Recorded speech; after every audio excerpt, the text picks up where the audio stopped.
guys, so welcome back to another episode of Upshift.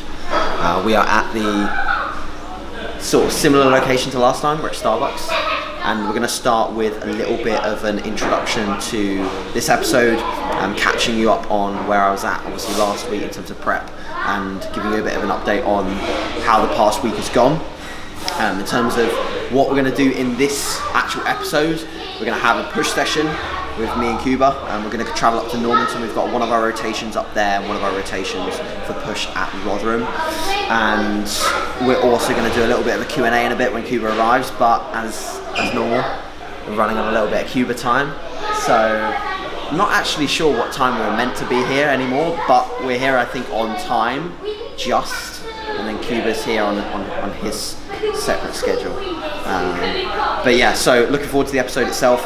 Thanks very much for the support on the last one, I really appreciate it. I actually got a bit of a better response than I thought it would have done, and I'm really excited to just keep bringing content towards you guys and getting your feedback, and obviously just making it better and better and better. So, a little bit of an update on my prep. Last week I was on track to lose about 1.2 pounds, and every check-in, me and Cuba saw that my top line especially, so across my chest and my shoulders, that's what we call like the top line, was getting noticeably flatter, and I was just sort of having less pop. So we decided that based on the amount of time that I have, it was sensible to put in a couple of high days. So we went on the pull day, we went at 625 grams of carbs and 50 fat, 230 protein. And then the day following, which was actually a rest, we went in at 475 grams of carbs, 50 fat, 210 protein. And the effect of that was exactly what we wanted. So I went up about 3 pounds in total, and a lot of the time in my 2017 prep, my mistake was that I only refed for one day, and I'd never brought my body weight up enough. So I'd always end up thinking, oh, what a great successful refeed, I've eaten more food and I've not gained any body weight. But in reality, I should have stocked up some glycogen, removed some of that diet fatigue, and then continued to push on. That's the whole purpose of the refeed. Reduction of diet fatigue, especially across the course of 2 days. 1 day is not really going to do much. And the ability to then have some slight metabolic upregulation, and then respond really well as we bring back down the calories to our baseline. And perhaps if you were to run a diet break, you'd be able to have a much greater degree of upregulation, because the more time you spend at surplus or even just maintenance, the more diet fatigue you're going to remove, and the potential for you to respond even better to the deficit when you put yourself back in it. So that's what we wanted to achieve there, and it worked pretty well. I felt like a noticeable change in my energy levels over the 2 days, especially after the second day. I woke up and I felt like I didn't even need caffeine, which is crazy for me. So I responded pretty well. I looked a lot fuller, and we did multiple check-ins after both of the high days, just to check that I was assimilating everything well and I wasn't sort of getting noticeably softer or spilled. So I think we just restocked stores in a good way, and now obviously back to normal macros, so we didn't make any changes. Notice how I'm saying we, because I do really feel like this is a team effort now. I'd be lying if I said that I was doing this all on my own. I definitely make the decisions, but then I'm running all the decisions by Cuba, and I massively appreciate him being there to do that and offering that for me. We're definitely like a good team, I feel. He's very honest with me, I'm very honest with him, and it works. So yeah, that's pretty much where we're at. So the refeeds went in, ended up losing 0.7 pounds on average, because it brought the rate of loss down, which was perfect. And now just pushing on, trying to get leaner, trying to get these leggies, well, mainly the ass a little bit leaner, because yeah, it's still fat, to be honest, comparative to the upper. So I've got to keep pushing on for those body parts. Obviously, like, I don't want to push so hard for those areas that I pull away from my upper body. Like, that's a problem in my eyes. So got to make sure that I'm consistently monitoring the upper half in order to bring the best total package to the stage. But yeah, guys, follow along. Hopefully Cuba will be here in a bit, and we'll get into some questions, some Q&As, and then we'll get into the push session, and we'll talk you through in more depth as to why we're selecting certain exercises and why we're doing what we're doing in terms of this session today. So enjoy, guys. I wanted to be massive since a very early age. Now, pretty much when I was like this big, I was like doing front double biceps on like pictures and stuff. So I think maybe it's Maybelline. I was born with it. I was born with it. And what age did you start as well? 11, pretty much. Okay. So I started like it was like a hybrid. I was boxing, and then after I finished my boxing session, I'd be doing weights as well. But I started eating right, like very, very early. From like the age of 11, I was pretty much regimented with my food. Do you know what I mean? Yeah, it's just sort of a similar thing for me. It was a hybrid of coming from motorsport and then into bodybuilding. So I had the weight training element of my motorsport career, and I like a lot of people always ask me whether I'd still want to be involved in motorsport over bodybuilding, and I always say no, because I think as much as it could have been a successful career for me, especially from a financial perspective, I wouldn't have met the people that I met in bodybuilding. I wouldn't have ever had the sort of the ownership of a business, because I'd always just been an athlete, so I wouldn't have had the pleasure of building a business like I have with bodybuilding. So but yeah, motorsport got me into the fitness side of things, and then that sort of took me into bodybuilding. I met in Room. You first, bruv. Alright, first impressions of Cuba. So I think, to be honest, who's that knobhead? What a prick. Nah, to be honest, I was a little bit scared. I was a little bit scared of Cuba himself. I think most people are, to be honest. But when people say, like, people always tell me that they're scared of you, and I always say, like, don't worry, like, he's got a softer side. I'm a nice guy. So no, like when we had our first session together, which was actually day after Christmas Day.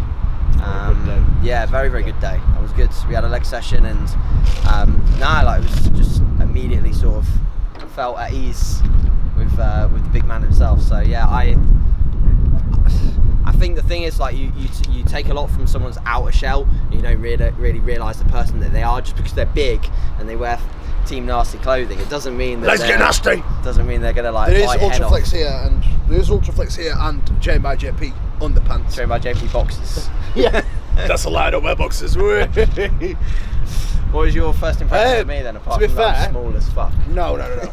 I started following you like, I think it was like 2015, 14. I was like, yeah, this is a smart kid.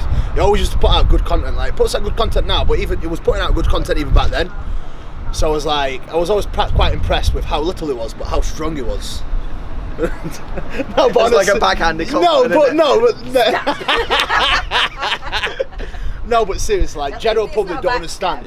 General public don't understand, like, what it takes to weigh as much as him. Like, this is why I'm not really impressed with many people's lifts at this moment in time, because there's people out there that weigh like 300 pounds and they're doing like a 6-plate RDL, but it's like, you don't weigh 180 pounds and do a 4-plate, 5-plate RDL, 5-plate pull, or 3.5-plate bent over a row. Like, that shit's impressive. So it's like relative, and like the stuff is always put out. I even shared a couple of things. It was the first thing I shared was they did like a write-up comparison between knee sleeves and knee wraps, and I was like, yeah, this shit like really makes sense. Do you know what I mean? So he's always put out really good content. But pretty much the first impression I always met him is like, he does train hard. When you watch him train as well, it's like, this is why I find it hard to train with certain people, because I know not many people can sustain training for such a long period of time and still be able to train intensely over like a longer period of time than like 6 months. Like, some people are good for it for 6 months, but then after 6 months they kind of break, whereas I've seen him do it for years now, so it's a lot different. That shit's impressive. Cream of rice all day. Cream of rice all day. No comparison. I used to be a big oat man, for sure. Pre-bed oatmeal. Pre-bed oatmeal, yeah. It does make a banging oatmeal. If you know Asia, if you follow Asia as well, you always see the oatmeal pictures from back in day, not now. Always the oats, but nah, definitely cream of rice now. Definitely Trained by JP, cream of rice. Yeah, just Trained by JP. No. I don't think I do, I'm afraid. We had this discussion on the UK Pro Muscle podcast, and that was a great start. Me and James actually share the same foot fetish. Yeah, so, James. No, big shed. I think it's quite an individual selective taste, isn't it? The feet. Yeah. I like them sweaty. Question of the day for the listeners, for the viewers. Who's got foot fetish? Do you have it? Yes or no? Comment below. Actually rhymed. think we're going to agree here probably, but I'll say it first. So it's just... Wait. Let me go then. We'll see if it's the same. Okay. When people pretend to really take it there in the set, but like when you're watching them, you know they probably had 3 left, but like the last rep, they're screaming like, "Bwah!" And then they end up just like struggling, but somehow they just go, and they like put it down. I'm like, what the fuck are you doing? Bleep that out. But like, what are you doing? Just stop it. Like, if you're gonna do it, we'll just like put it down, but don't like try and pretend that it's hard when it's not. Yeah. I think that's my biggest pet hate. It's pretty much the same thing, to be honest. There's also the noise, the excessive noise. Like from rep one of a set, I can't fucking hack that. So, and also failure in a set where it's like the easiest portion. So you'll not fail at the bottom of the leg press. Yeah, but so it's like easy here, and suddenly becomes hard in the mid range, and then you lock out, and then they're like shaking at lockout, where it's the easiest. Yeah, it's not gonna happen. First Olympia. Yeah. Business-wise. So in bodybuilding, first Olympia.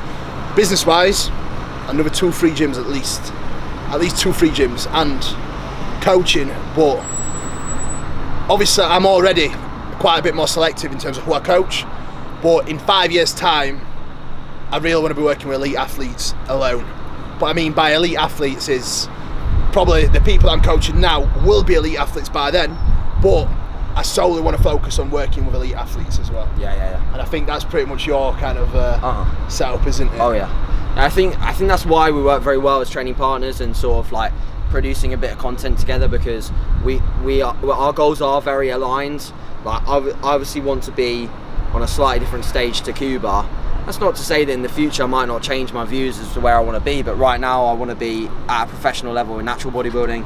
I want to win a pro title as a natural bodybuilder, and then with the business I want to take basically people who are at a very high level to an extremely high level. Work with that sort of upper echelon of athlete, and I think that's already what I know motivates me the most. Not that working with people at lower levels doesn't motivate me, it still does, but I know that I get out of bed with a much bigger buzz and jump in my step to coach the higher level. The higher level people bring the same amount of drive as we do. Yeah. When your client gives back just as much as you do, it's not even like a job. You never feel like it's a job. Like, it's motivating for you. Yeah, so it's like, this is what I try and, I'm actually going to IGTV on that one. But anyway, like, I don't feel like some people try and give back to us as much as we do them. And it kind of, if I get a check-in and it's not as in-depth as I want it, it kind of like, it puts my fire out for the reply. Yeah. Like, if someone gives me very little feedback, like my voice note back is going to be probably like 2 or 3 minutes long. Yeah. But like, if someone's really going in on it, like, I can really dig into everything that's saying. But like, if it's just 1 sentence per each kind of individual thing, like what am I going to get out of that? Not much. No. And I feel like people that really want to be somewhere really put the extra effort in, and I think that's what really drives me. And I know that for a fact that's what drives him as well, because he has got some extraordinary athletes on his kind of roster, and I think that's what kind of pushes him on to do the amount of work that he does. Going assisted.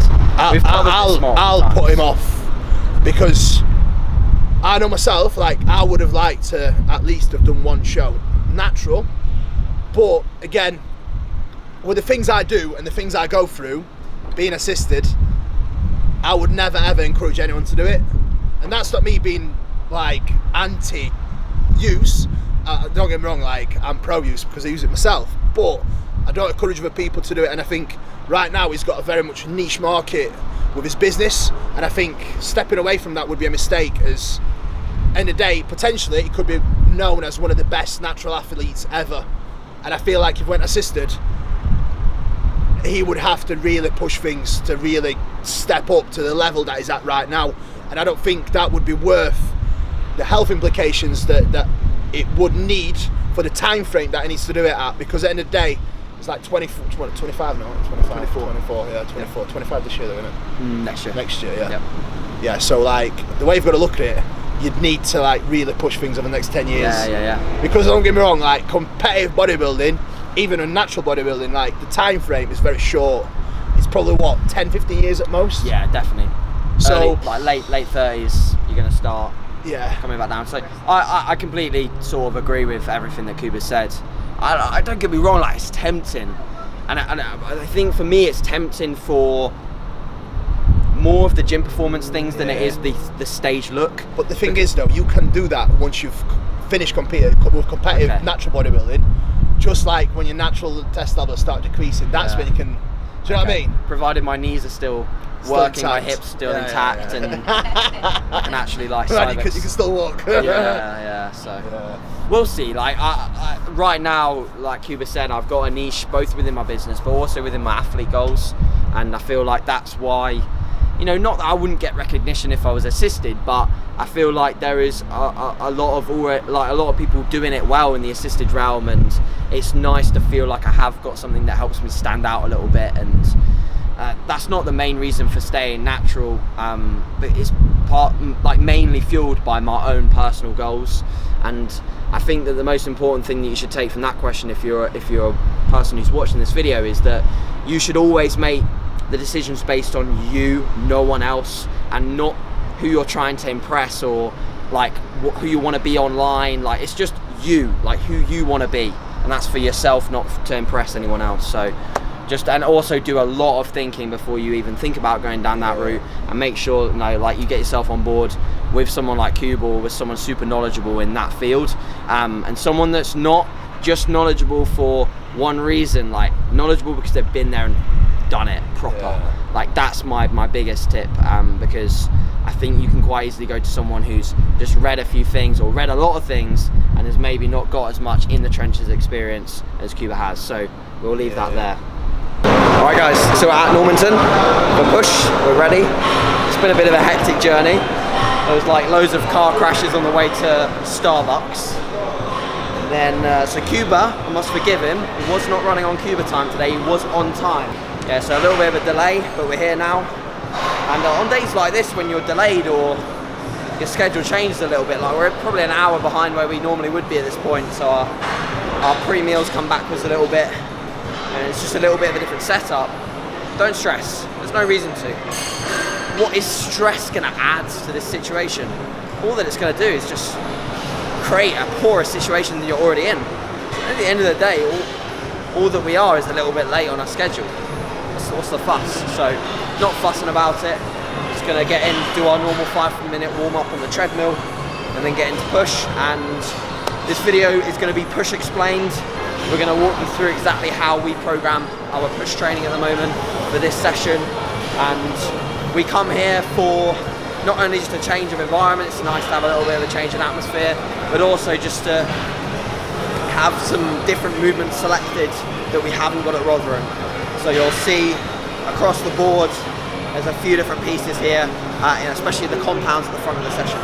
So we hope you enjoy, guys, and as always, if you have any sort of little questions or queries about the programming, exercise sequence, frequency, etc., pop them below and we'll get back to them. Enjoy. So I'm just making sure that I'm like overly getting blood in the area. So for any little niggle that you do have, just think about driving as much blood flow as possible to it pre-session, and that can be done by obviously just targeting the actual area itself with a front raise or whatever. Might be your lat that's experiencing discomfort, so just get more blood to it.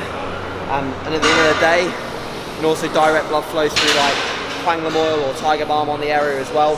Cuba does that a lot with his knees, so that's just something that I've been working on at this present moment in time, but luckily it's been pretty good. As I get leaner, these little niggles do creep in, so just be aware of that yourselves. First exercise is going to be an Atlantic side lateral. We're using the seated one because we've got the standing one in another session. So again, just with exercise selection, you want to try and create as many opportunities for progression. You might not have this opportunity in your gym, but you can easily do on one day a cuffed lateral single arm and then a cuffed lateral lying. There's ways and means that you can create different variations to allow more linear progression through different exercise selections. The reason why we do a lateral first, not only to get blood to the side delt, but at the same time, it allows us to have 2 lateral variations in one session and not have them bunched together. So quality of these sets at the front end, when we're very fresh mentally, will be wicked. So if you're not currently doing this in your push sessions, give it a shot. Try and start with a lateral. See how you get on. Obviously, as per, we put sets in the bottom corner so you can understand what we're doing. But we're going to work with 2 sets here to begin. Oh yeah! Oh yes!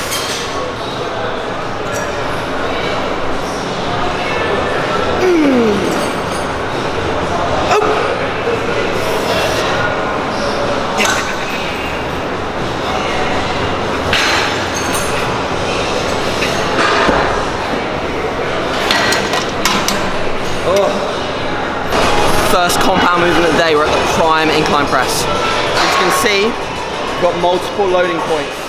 So we can load it in the end, the middle, the beginning range. The pec will go from weak to strong. So to match the strength profile of the actual pec with the resistance profile of the machine, we'd want to set it up so that it was light at the beginning and heavier at the top. Now, I think for the chest, it does favour to have a movement in there which just loads pretty evenly. So we have it set in the middle range. We could, if it was placed later in the session, we'd probably match it a little bit more with the strength profile of the muscle to make it more of an efficient movement. But you guys don't need to think too deeply into that, especially if you're in your first couple of years of training. All you need to do is pick movements you can get nasty strong at. Like nasty strong. I'd be more interested in seeing you do like a 3-plate incline barbell press, which by the way I haven't still done, than doing these movements where you're perfectly matching profiles. Don't get me wrong, you can definitely gain benefit from doing it right now, but let's just bring it back to basics for a lot of you guys and focus on movements that are pain-free, movements you can stabilize well, which for us is definitely a machine at this point. We're both lighter, we have less body fat on our upper backs, so we want to stabilize the machine. And again, like the same premise applies that we've used pretty much across the board today. We're going to do 2 sets, one big top set, which is going to be a 5 to 9 rep range, and then a back off in the 10 to 12.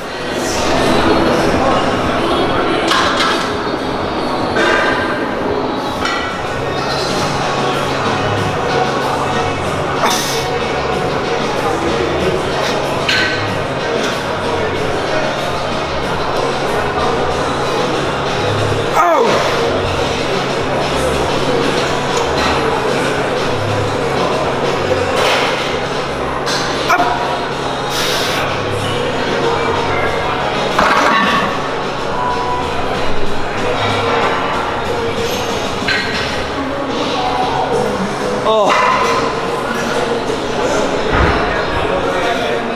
that felt pretty decent. So, second compound of the day, hammer strength shoulder press. The isolateral one, so it actually finishes a little bit behind us.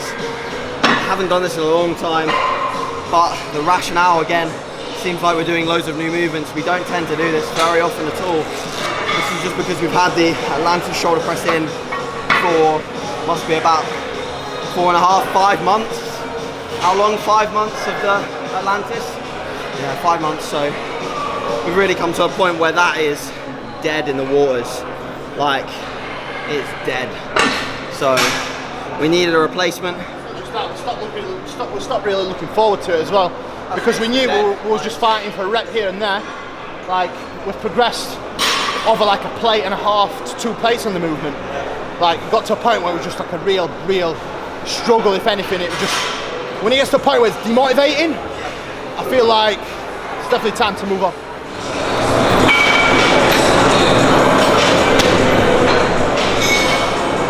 Alright, movement number 3. So not only am I a bodybuilder, but I'm also multilingual, if you didn't already know. So we're doing a third compound movement. This is for the pecs. We have slightly more shoulder focused session, a slightly more chest focused session. This session definitely favours me a little bit because I'm definitely weaker in the chest than I am in the delts. It's come up a little bit over the off season, but it's definitely something that post show I do really want to improve on is my chest.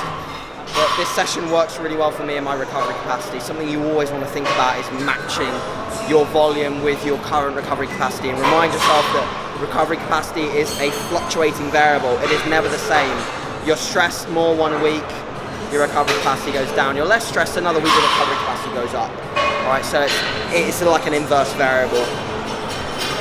The decline itself, I feel this a lot in, funnily enough, my lower portion of my pecs, but again, you can't really bias where you train the pecs. This is going to hit the whole chest. So I think having some form of decline or flat movement in your programming is a good idea. I just like to put a little bit more preference towards an incline-based movement at the front of the session. I just feel a better connection with it personally. Again, 2 sets here. We're going to probably strap ourselves in, or at least make sure that we're really retracting hard into the seat, because this machine pulls you around in a bit of a different way. And again, we want to maximize stability so we can create as much force as possible and contract our pecs really hard, especially at this point in the session when they're already a little bit pre-fatigued.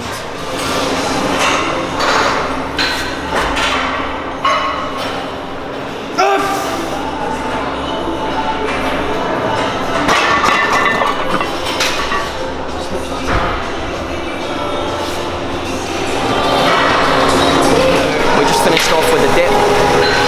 Rationale, we love dipping. Simple. Now, in all seriousness, I think without a dip, you won't be as thick as you possibly can be. From the front, from the sides, even from the back. Like, I think it's just an exercise where you'll really be able to see the benefits in your physique, almost as a result of just having it in for, let's say, a 5 or 6 month period of progressing a dip. Like, progress a dip for 6 months and come back to me and tell me you don't look thicker in your chest and your triceps. Like, everyone that dips like well with heavy load has some decent density. It's just one of those movements where if you can do it pain-free for a while, you should just do it. 50 kilos for my top set for 6. Cuba did, I think, 7, and then I beat Cuba on the back off set. So I like to save a little bit in the tank so that he feels like he's, you know, had an okay session, and then I just go ahead and, you know, beat him on the second set. But no, in reality, he's a lot heavier than me, so he's dipping a lot more body weight. So we'll give him that one. He's better than me at push. It's only fair. He has to beat me on something. Yeah, now we're moving on to pec deck. Hammer strength pec deck here is pretty good. Cues for pec decks: elbow joints together, not wrist joints. Wrist joints together, you're just going to take it into a range where you're no longer really in the active range for the pec, and you're more in a passive range. You're going to take the tension away from the pec. So just drive those 2 elbow points together and contract hard. That's all you need to do. And then think about chest up, slight retraction of the scapula, drive together. That's all you need to think about with a pec deck. It's so easy to have something like this instead of a dumbbell fly at the end of a session, because you just got more stability from the pec deck. So I recommend a pec deck or a cuffed fly at this point in the session. It makes a lot more sense.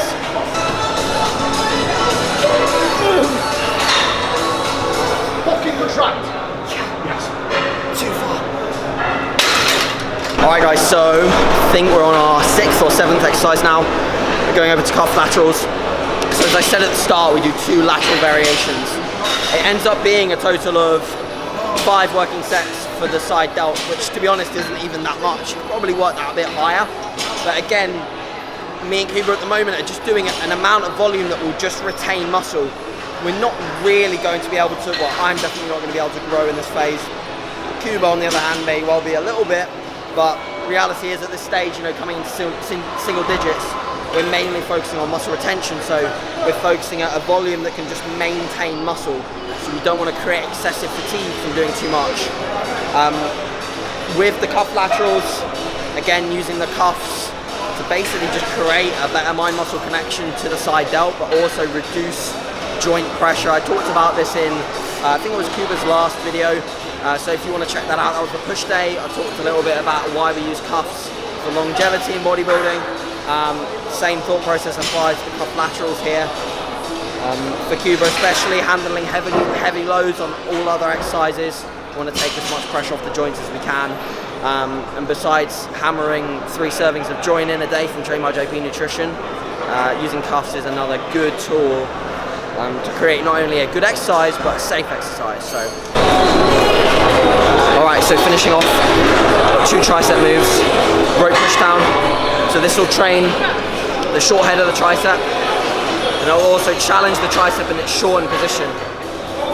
Then we'll also go, so we'll either do like an EZ bar or we'll do a rope, and we'll go overhead, and we'll train the long head, and we'll challenge the tricep in its lengthened range, because that's where the load is the greatest.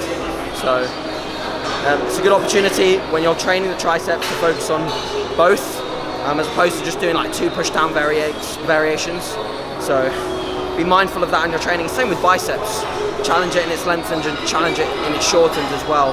Both have its benefits. With my tricep volume, or my arm volume in general, I always do about 3 sets and a drop set.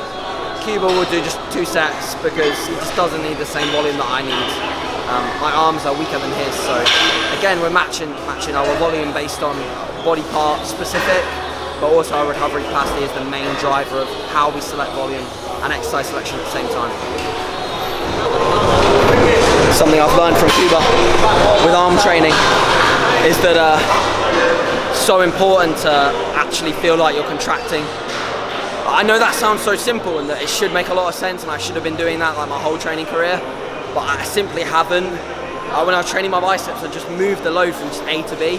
When I was training my triceps, I just moved the load from A to B. I just throw it down, and I'd progress it in the book. But what's that really doing? Like, I've actually relaxed a lot of my logging on my arm training recently, and not that I don't force overload, but I really think about whether I've actually contracted my tricep, whether I've actually got it short. So Cuba always tells me, hit your side tricep shot, and like, so hit it like I'm hitting a side tricep, and we'll hit your front double bicep, and that helps me so much. You know, it really helps me cue the engagement of that muscle group, and I think it has cross-transferred into my arms quite a bit. So something for you guys to think about. If you've got a weak body part, are you contracting it? Are you getting it short? Are you actually utilising that muscle group at all or not? Have a think. Alright guys, so we finished up with push. Ended up being a pretty long session for us today. It's always a little bit longer when we have that extra chest movement in. Our other one's a little bit shorter actually. But it was a very, very successful session for us both. Both taking some good lift progressions and both post-workout. The lighting's pretty dreadful here, you know, when you come to a gym and just pose in dreadful lighting, it makes you look about 10 more weeks out than you actually are. That's what we had today. But it's good to pose in honest lighting, because we have the combination of the good lighting at Ultra Rotherham and sort of more moderate lighting here. And yeah, smashed. Absolutely smashed, yeah. Yeah. So we're gonna head home now. That's pretty much gonna wrap up this video, because we're gonna mainly focus on obviously everything that's happened so far. And next video, let me know what you want to see. Do you want to see like another full day? We can do another full day. I can try and make it a little bit more interesting, but secret, my days are pretty much all the same. So we can just take you through another one, and we can obviously give you a little bit more of an insight into like how I'm looking at that point, how I'm feeling. I think talking more about how I feel and how I'm getting on with the prep itself is probably going to be beneficial for you guys. So I'm going to definitely try and do that. And I personally think that I enjoy doing the full day aspect. So you let me know and I'll get it out for you. Me and Gaz will get it done. So yeah guys, as always, thank you very much for tuning in. I forgot last time to say please subscribe, but a lot of you did subscribe, so thank you. A lot of you did like it, so thank you. Appreciate it. And we will speak very soon in the next video, and I hope you are all fantastic.